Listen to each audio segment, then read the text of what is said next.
Hi everyone, this time we are going to look into yet another important chapter, a rather interesting chapter in English language, that is phrasal verbs. If you look here, you will come across a lot of phrasal verbs like get through with, keep up with, run across, talk over, turn on, get rid of, so on and so forth. Herein you can see that phrasal verbs are the combination of two or more words and does not exist in a single form. We have to get into other significant details of phrasal verb in order to understand it better. First come first, the definition, that is very important and speaks a lot about it, helping us to understand in great detail. A phrasal verb is a verb that is made up of verb and an adverb or a preposition placed together or both. Also it is called when verb plus particle is there, it makes phrasal verb. Now here particle means either adverb or a preposition.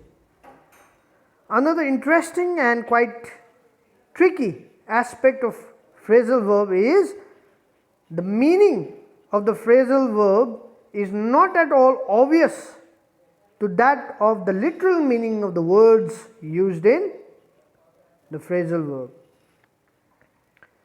As is verb bifurcated into transitive or intransitive, even phrasal verbs are divided into transitive phrasal verbs and intransitive phrasal verb, but the definition remains the same, that is transitive phrasal verbs need something as someone after the verb as an object.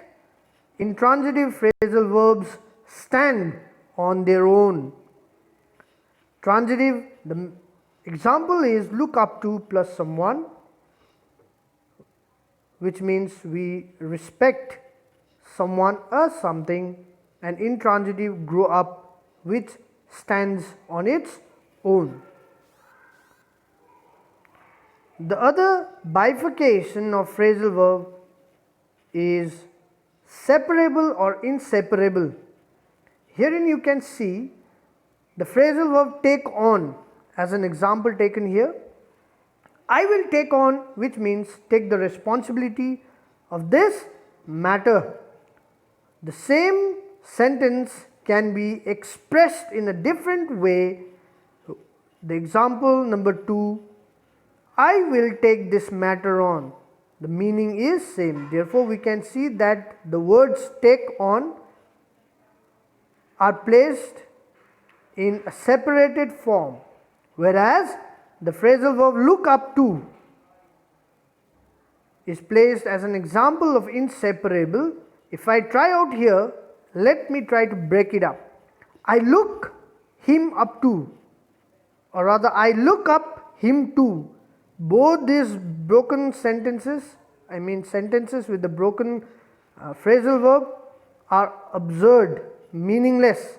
So there is no other existence of this particular expression rather than keeping the three words look up to together, which would give us a proper meaning. As I have already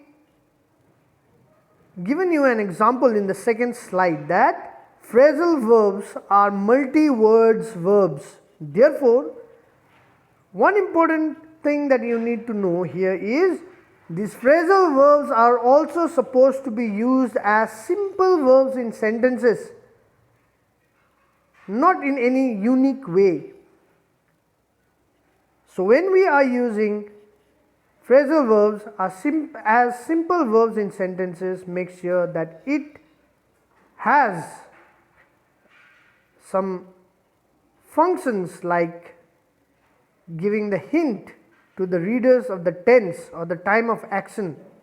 For example, I give up, as in simple present tense. He will give up as in simple future tense, and she has given up as in present perfect tense. Therefore, we can see that even phrasal verbs when used as give up, given up, or in the second example give up, it will hint the readers or the listeners as well the tense of the action.